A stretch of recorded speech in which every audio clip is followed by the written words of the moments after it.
I was asked today to clarify how I've been divorced twice. So I figured I'd reshare this story. I met my first husband when I was 18. We got married when I was 22. I had my oldest when I was 23. We had 2 other kids after that when I was 25 and 30, almost 31.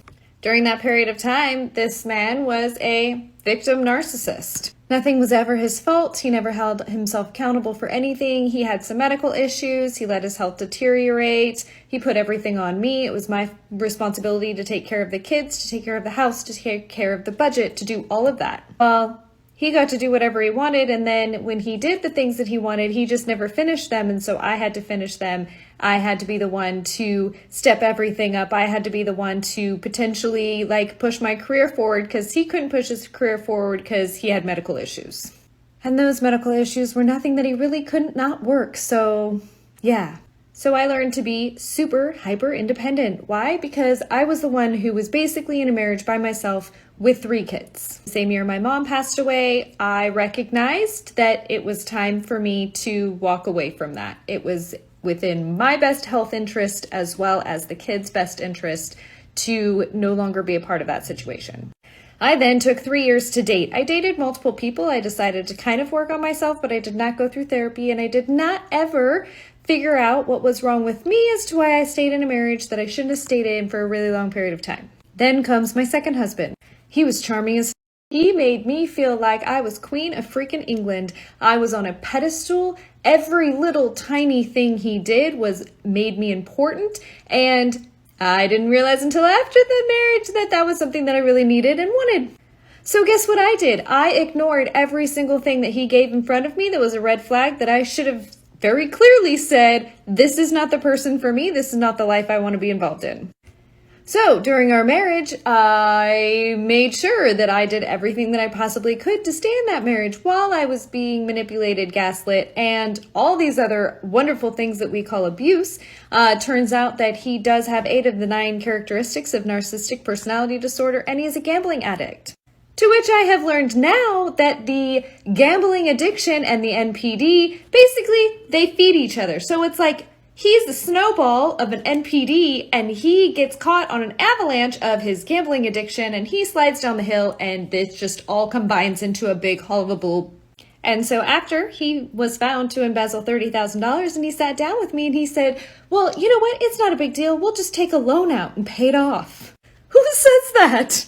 So I said, no, we're not going to do that. I'm not going to do that. If you want to do that, that's fine. But you don't have any credit because you've gambled all of your credit away. So if you want me to stay in this marriage, you're going to have to go out and you're going to have to go get therapy and you're going to have to stop gambling. And that's going to be a thing. And no, you should never put contingencies on things. But honestly, it was either I was going to stay and I was going to help and then I was going to do whatever. And he was going to also put effort in because honestly, you can have grace, you can have humility. If you have addiction and you want to get help for that addiction, I'm going to be there for you. I'm going to be the one to help stand by you. Get to the point where you lie about going to therapy every week, where you say that you've spent an hour with the therapist and you come home and you actually go through what you did in that therapy session when that really never happened.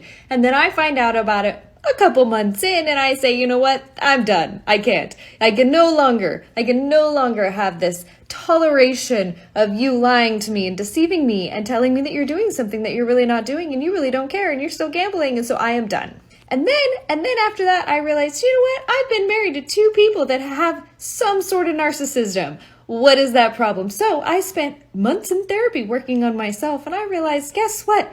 I was the one who needed the attention and the validation. I had an abandonment wound. I needed to go through. I was codependent. I was way too young to be married. I was way too young to have this relationship. I learned that was supposed to be correct when it actually is not correct. So I have worked on that, and I have moved forward into my life. And now I'm at this point where I'm pretty sure that I am going to pick out every single red flag that is with every single person that I ever meet. And I'm probably never going to meet somebody because I'm going to be so super picky. And then we're just here. So at least I can admit that, you know what? I made some really poor choices in my life. I am working on myself. I will continue to work on myself.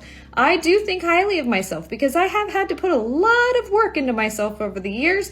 I also became so hyper independent with myself that I've learned how to do a lot of things on my own. So I don't need somebody. I want somebody. There's a huge difference. And the person that I'm going to want and that's going to end up being in my life is going to need to want me. And they're going to need to understand the types of things that I have gone through in my past. And I won't ever apologize for that. So here we have yet another woman who has divorced her husband and now is going to get out there on these dating apps and realize that maybe he wasn't so bad. Sure, he had his issues, but maybe you could have helped him with those issues, right? What? Could you have done your part as well? I mean, are you forgetting your wedding vows? Till death do us part, in sickness and in health? I've never even been married and I know those vows, right? But those are the vows you make when you get married. It's a very, very serious thing. And you have to stick to it. You know, I mean, so many of these chicks are such quitters these days. They're just so ready to jump ship at any time, you know, and the reason I say that is because they file the majority of the divorces, right? They're the ones who are filing these things. They're filing, you know, especially if they have a college degree, college education, they file 90% of the time. That is wild, man. That is insane. What does that tell you? It tells you that guys are willing to stick it out and these women are not. They're quitters, right? They're just ready to throw in the towel. And sadly, a lot of it is due to this, you know, like social media age that we're living in, with these apps and, you know, dating apps and all that, because their girlfriends are telling them like, oh, you know, because they don't want to see them happy, of course, right? So they're like, oh, sister, just divorce him. Divorce Chuck. Just divorce Chuck, man. Get on the app. There's so many hot guys, man. So many hot guys on these apps that you can get, you know. But what they fail to understand is like these guys that are hot, these hot guys you think you can get, will only stick around for sex, right? They're not going to wife you up. That's what these chicks need to understand. It's like they're not going to, you know, commit to you like your husband did. You know, they're just there for the fun. They're just there to get what's between your legs and then on to the next, right? On to the next. These guys will not stick around like your husband is. So as much as she's complaining here about her husband's issues and he does this and he does that, all you're going to do from this point on is complain about the dudes that you're meeting from these apps going, he doesn't do this, he doesn't do that. You know, only now it's worse because none of these guys are married to you. They're free to roll, they're free to go, and many of them will. They will not stick around. Keep telling these ladies, man, when will you guys wake up and realize that, you know, it's a bum deal in most cases to leave your marriage. Maybe some there are, you know, if there's like physical abuse or whatnot. If there's no physical abuse, man, work it out. You married this guy, you know, and don't just jump ship because your girlfriends are doing it. So when my husband found out that I had been cheating, I really honestly felt like he wouldn't care. He didn't care about trying to save our marriage previously beforehand. And so I honestly thought that we would just split and there'd be no hard feelings and we'd co-parent with our daughter and everything would be good. And that's not quite the way it worked out. Right. This woman is just like literally legit flat out admitted it that she is cheating on her husband. And she didn't think that he would care, and apparently he does. I mean, yeah, I mean, guys could say they don't care, but then when you actually find out your wife is cheating, it's not a good feeling, because then you start to visualize it, and you start to think, man, you know, it starts to upset you, right? Especially if you know the guy. And then you start asking those questions. Who's the guy? How did you meet him? Where did you meet him? When did you meet him? Show me the text messages. I want to see. Let me see your phone, right? And then the trust deteriorates very quickly. So the fact that she was dumb enough to go do that and not think that he was going to care, it just shows you, you know, how modern women like this have no brains, right? I mean, just use your head, for Pete's sakes. And yeah, I mean, it's sad because she's like, I see so many women like her who do these types of content, right, where they talk about how they cheated on their man or their husband, and they're laughing about it. You know, they're laughing. I mean, that's pretty disgusting. She was sitting there going, haha, I didn't know that he would care. Yeah, I mean, why is that funny? You broke your marriage vows. You cheated. Okay? No matter if he said he would care or not. Maybe he didn't think you would ever do that. Maybe he gave you more credit than you actually deserve, which I believe was the case.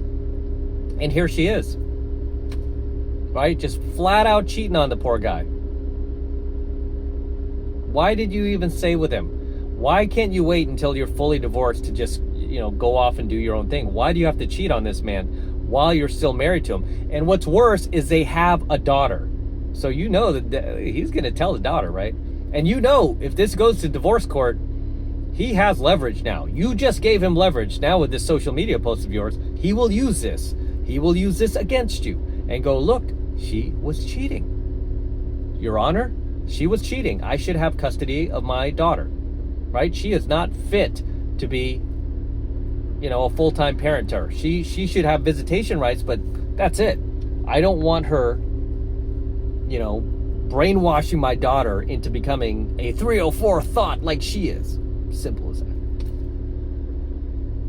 So, yeah, man, I mean, imagine some guy going out there and doing a video like this. Like, yeah, I have a daughter with my wife. I didn't think she'd care if I cheat. I was cheating on her, man. I was going over this chick's house, totally blowing her back out.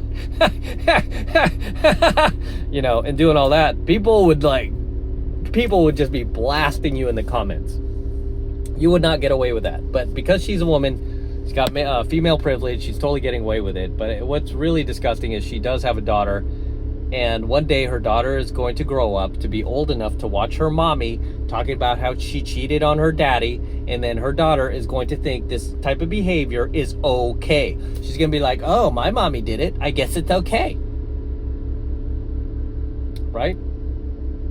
Because this is going to be what we call learned behavior in psychology, right?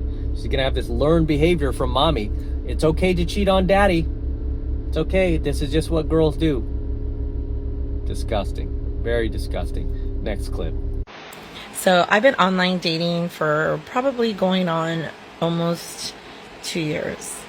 And it's been crazy, let me tell you. At 50, it's not easy. But one thing I do realize that I end up doing is I end up saving the numbers and I don't delete them even after it didn't pan out, even after one date we didn't click. For some reason, I always kept the numbers. But last night, I decided to delete every single number that was on my phone that was not a friend or family member or work related. And let me tell you, I sometimes get these guys that will throw crumbs. Hey, how you doing? We never met. Remember me? We met on Bumble. You know, we talked and then I don't know what happened. I know what happened. You had 5 different girls you were texting and you picked the wrong one. You should have picked the right one and now you're coming back again. So anyways, I deleted all those numbers and let me tell you, it was a very quiet day today because I deleted and blocked. And I didn't get the good mornings that I usually do because I feel like these guys, they throw you crumbs, you know, just to keep you a little bit of hope. Oh, he's thinking about me. He's got a roster and he's trying to put you in it and he's texting good morning and then you don't hear from him for 3 days or 4 days. Yeah, I'm not doing that anymore. So anyways, delete and block. It was a quiet day today, but I'm glad, you know. It's not like I get a lot of text anyways, but I'm proud of myself. Delete and block and move on, Dre. Yeah, that's what I'm doing. So this 60-plus-year-old woman is talking about how she's delete and blocking all of these men that are just basically using her for sex. I mean, I don't know why these guys are doing it. It's a little disturbing. But apparently, yeah, she's deciding to delete and block these guys because she's tired of them just giving her crumbs. They just give me crumbs, just enough to hang on, just enough to keep coming over in the middle of the night and getting their way with me, and then leaving shortly after, washing their penises in my sink. Tired of it. These guys don't even put the towels back on the rack after they wash their penises in my sink, But this is what you have to look forward to, man. Being 60 and still single, and you're on these apps. You're living the life of essentially a teenager or somebody who's in their early 20s in college in like a sorority or something like that. You're not. You're a grandma. You should be doing grandma things. You should be acting like a grandma. I mean, I'm old school that way. I mean, wouldn't you be perturbed if you found out your grandma was on the same dating app you're on? And I know kids are having to deal with that these days, like, that are coming from broken homes. Like their mom is on Bumble just like they are. That's creepy, right? It's very creepy. These women should be, not out there still. It's just creepy and gross. But as always, gentlemen, drop your comments below. Let me know what you think of tonight's coaching video. Anything you would like to add, anything you would like to share, please drop them in the comments below, and I will see you there in my comments. All right, this is M from the 33 Secrets signing out here with the Lamborghini. Yes, it's my Lambo. Go to Matt Cross Official, my IG, see the entire process of me purchasing this vehicle. Took about 2 months to close, and the same guy who delivered my DeLorean also delivered my Lamborghini. TJ at Florida Exotic Transport. If you ever need to transport a muscle car, exotic car, he's your man. So very excited about this vehicle. It's actually a pretty rare find. It's Rossifesto Red, which is one of the rarest colors for Lamborghini. It's a $14,880 option, believe it or not. I was on a hunt for one for over 2 years, just like I was my DeLorean. Finally found one. It's got super low miles, 11K, not bad. And we're gonna be featuring this car a lot more here on the channel for many years to come. This is gorgeous, isn't it? Whew. Oh my gosh, take a look at this. It hasn't dried yet, but I'm still putting this on there. It's my IG tag. But as always, gentlemen, make sure you smash that like button. Smash that like button below. Do it for the Lamborghini and the DeLorean. I still have it, by the way. I'm not selling the DeLorean. I'll probably keep this car for a little bit, but DeLorean is gonna stay. So we'll get the DeLorean back on here pretty soon. But enjoy the Lamborghini. And again, smash the like button. Smash that subscribe button as well. Helps me out a ton with the YouTube algorithm. And for you guys who want to support my work and all of this red pill, gold pill, platinum pill content that I'm teaching you even further, best way to do that is by jumping into my monthly online coaching program, 7 Months to Mastery, where I'm teaching guys just like you how to go out there into the world and approach and close the youngest, hottest, and most beautiful looking women on the planet.